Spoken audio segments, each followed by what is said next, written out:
കേരളയിൽ വരും കേട്ടോ, അതിന് യാതൊരു സംശയമില്ല. അത് അതിവിടെ വരിക തന്നെ ചെയ്യും. തിരുവനന്തപുരം കാസർഗോഡ് സിൽവർ ലൈൻ പദ്ധതി റദ്ദ് ചെയ്ത് ഉത്തരവ് പുറപ്പെടുവിക്കാനുള്ള തീരുമാനമുണ്ട്. ആയിരക്കണക്കിന് മലയാളികളെ എതിർത്ത് അവരുടെ സ്ഥലത്തിട്ട ആ മഞ്ഞക്കല്ലുകൾക്ക് ഇനി വെറും കല്ലിൻ്റെ വില മാത്രം. സിൽവർ ലൈൻ പദ്ധതി ഒടുവിൽ പൂട്ടിക്കെട്ടി. ഇതുകൊണ്ട് മലയാളിക്ക് ലാഭമാണോ അതോ നഷ്ടമോ?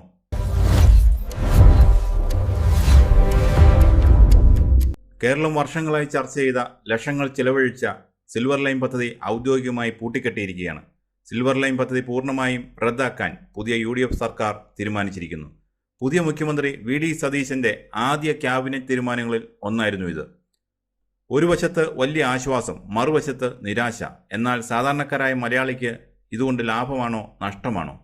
1 ലക്ഷം കോടി രൂപയുടെ ഈ സ്വപ്ന പദ്ധതി ചരിത്രത്തിൻ്റെ പിന്നാമ്പുറത്തേക്ക് പോകുമ്പോൾ ഇനി കേരളത്തിൽ എന്താണ് സംഭവിക്കാൻ പോകുന്നത്? വരും വർഷങ്ങളിൽ ഇത് നമ്മുടെ യാത്രകളെയും സമ്പദ് വ്യവസ്ഥയെയും എങ്ങനെ ബാധിക്കും? ആദ്യം കാര്യങ്ങളൊന്ന് റിവൈൻഡ് ചെയ്ത് നോക്കാം. എന്താണ് ശരിക്കും സംഭവിച്ചത്? തിരുവനന്തപുരത്ത് നിന്നും കാസർഗോട്ടേക്ക് വെറും 4 മണിക്കൂർ കൊണ്ട് പറന്നെത്താം എന്ന് പറഞ്ഞാണ് കഴിഞ്ഞ LDF സർക്കാർ സിൽവർ ലൈൻ പദ്ധതിയുമായി മുന്നോട്ട് വന്നത്. 529 കിലോമീറ്റർ നീളമുള്ള അർദ്ധ അതിവേഗ റെയിൽപാത.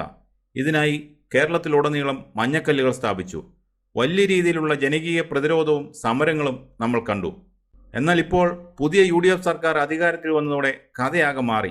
മുഖ്യമന്ത്രി VD സതീശൻ്റെ നേതൃത്വത്തിലുള്ള ആദ്യ മന്ത്രിസഭാ യോഗം തന്നെ ഈ പദ്ധതി പൂർണ്ണമായും ഉപേക്ഷിക്കാൻ തീരുമാനിച്ചു.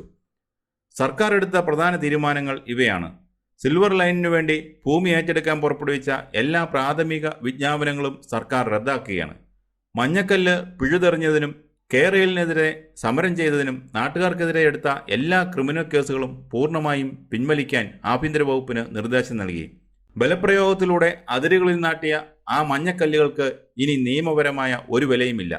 പദ്ധതി റദ്ദാക്കുന്നതിന് പ്രധാനമായും 2 കാരണങ്ങളാണ് പുതിയ സർക്കാർ പറയുന്നത്. ഒന്നാമത്തേത്, ഈ പദ്ധതിക്ക് കേന്ദ്ര സർക്കാരിൻ്റെയോ റെയിൽവേ മന്ത്രാലയത്തിൻ്റെയോ അന്തിമ അനുമതി ഉണ്ടായിരുന്നില്ല.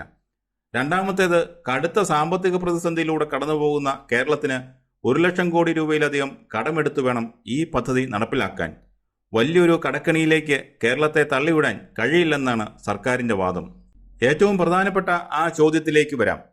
ഒരുപക്ഷെ ഈ സമ്മർദ്ദങ്ങളെല്ലാം അതിജീവിച്ച് സിൽവർ ലൈൻ കേരളത്തിൽ വന്നിരുന്നെങ്കിൽ എന്താകുമായിരുന്നു നമ്മുടെ അവസ്ഥ? ഇതിനെ നമുക്ക് 2 വശത്തു നിന്നും നോക്കണം. വികസനത്തിൻ്റെ വശത്തു നിന്നും പരിസ്ഥിതിയുടെയും സാധാരണക്കാരൻ്റെയും വശത്തു നിന്നും. പോസിറ്റീവ് വശം, അതായത് വരാനിരുന്ന വികസനം നോക്കാം.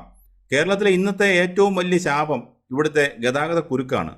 തിരുവനന്തപുരത്ത് നിന്ന് ഒരാൾക്ക് കാസർഗോഡ് വരെ ട്രെയിനിൽ പോകണമെങ്കിൽ കുറഞ്ഞത് 10 മുതൽ 12 മണിക്കൂർ വരെ വേണം. റോഡ് മാർഗമാണെങ്കിൽ പറയുകയും വേണ്ട. സിൽവർ ലൈൻ വന്നിരുന്നെങ്കിൽ ഈ ദൂരം വെറും 4 മണിക്കൂർ കൊണ്ട് താണ്ടാമായിരുന്നു. അതായത് രാവിലെ തിരുവനന്തപുരത്ത് പോയി ജോലി കഴിഞ്ഞ് വൈകുന്നേരം കാസർഗോട്ടെ വീട്ടിൽ തിരിച്ചെത്താം.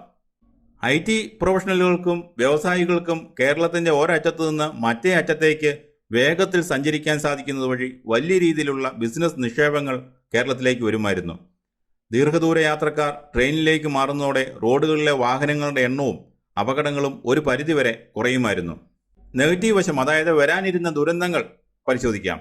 എന്നാൽ ഇതിൻ്റെ മറുവശം വളരെ ഭയപ്പെടുത്തുന്നതായിരുന്നു എന്ന് പരിസ്ഥിതി പ്രവർത്തകരും വിദഗ്ധരും ചൂണ്ടിക്കാണിക്കുന്നു. 10,000-കണക്കിന് കുടുംബങ്ങൾക്ക് തങ്ങളുടെ വീടും കുടിയും വിട്ട് ഇറങ്ങേണ്ടി വരുമായിരുന്നു. തലമുറകളായി ജീവിച്ച മണ്ണിൽ നിന്ന് ആളുകളെ മാറ്റുമ്പോൾ കൊടുക്കുന്ന നഷ്ടപരിഹാരം കൊണ്ട് മാത്രം അവരുടെ ജീവിതം തിരിച്ചുപിടിക്കാൻ കഴിയില്ലായിരുന്നു. സിൽവർ ലൈൻ പാത കടന്നു പോകുന്നതിന് ഇരുവശത്തും വലിയ മതിലുകളോ കെട്ടുകളോ ഉണ്ടാക്കേണ്ടി വരുമായിരുന്നു. ഇത് കേരളത്തെ ഭൂമിശാസ്ത്രപരമായി 2ആയി വിഭജിക്കുമെന്നും സ്വാഭാവിക നീരൊഴുക്കുകൾ തടസ്സപ്പെടുത്തുമെന്നും ആശങ്കയുണ്ടായിരുന്നു. 2018-ലെയും 2019-ലെയും പ്രളയം കണ്ട മലയാളികൾക്ക് അതുകൊണ്ട് തന്നെ കടുത്ത ഭയമുണ്ടായിരുന്നു. 1 ലക്ഷം കോടി രൂപ വിദേശ ബാങ്കുകളിൽ നിന്നും മറ്റും കടമെടുക്കുമ്പോൾ അതിൻ്റെ പലിശ തിരിച്ചടയ്ക്കാൻ പോലും കേരളത്തിന് വിയർപ്പൊഴുക്കേണ്ടി വരുമായിരുന്നു. ഒടുവിൽ KSRTC പോലെ സിൽവർ ലൈനും ലാഭകരമല്ലാതെയായാൽ ആ ബാധ്യത മുഴുവൻ നികുതി പണത്തിലൂടെ സാധാരണക്കാരൻ്റെ തലയിൽ വരുമായിരുന്നു. ഓരോ മലയാളിയെയും നേരിട്ട് ബാധിക്കുന്ന കാര്യങ്ങളാണ് ഇവയെല്ലാം. എങ്ങനെയൊക്കെയെന്ന് നോക്കാം. ഏറ്റവും വലിയ കാര്യം എന്താണെന്ന് വെച്ചാൽ, സിൽവർ ലൈൻ വരും എന്ന് പറഞ്ഞ് അതിരുകളിൽ മഞ്ഞക്കല്ല് കൊണ്ടുപോയി ഇട്ടതോടെ ആ പ്രദേശങ്ങളിലെ സാധാരണക്കാരുടെ ജീവിതം സ്തംഭിച്ചിരിക്കുകയായിരുന്നു. സ്വന്തം സ്ഥലം പണയം വെച്ച് മക്കളുടെ കല്യാണം നടത്താനോ വീട് വെക്കാനോ ആ ഭൂമി മറ്റൊരാൾക്ക് വിൽക്കാനോ കഴിഞ്ഞിരുന്നില്ല. കാരണം സിൽവർ ലൈൻ കല്ലിട്ട ഭൂമി വാങ്ങാൻ ആരും തയ്യാറായിരുന്നില്ല. ബാങ്കുകൾ ലോൺ നൽകിയതുമില്ല. ലക്ഷക്കണക്കിന് സാധാരണക്കാരായ മനുഷ്യരാണ് ഈ കല്ലിൻ്റെ നിഴലിൽ ശ്വാസം മുട്ടിക്കഴിഞ്ഞിരുന്നത്. ഈ റദ്ദാക്കൽ തീരുമാനത്തോടെ ആ ഭൂവുടമകൾക്ക് വലിയൊരു ശാപമോക്ഷമാണ് കിട്ടിയിരിക്കുന്നത്. ഇനി അവർക്ക് അവരുടെ ഭൂമിയിൽ പൂർണ്ണ സ്വാതന്ത്ര്യമുണ്ട്.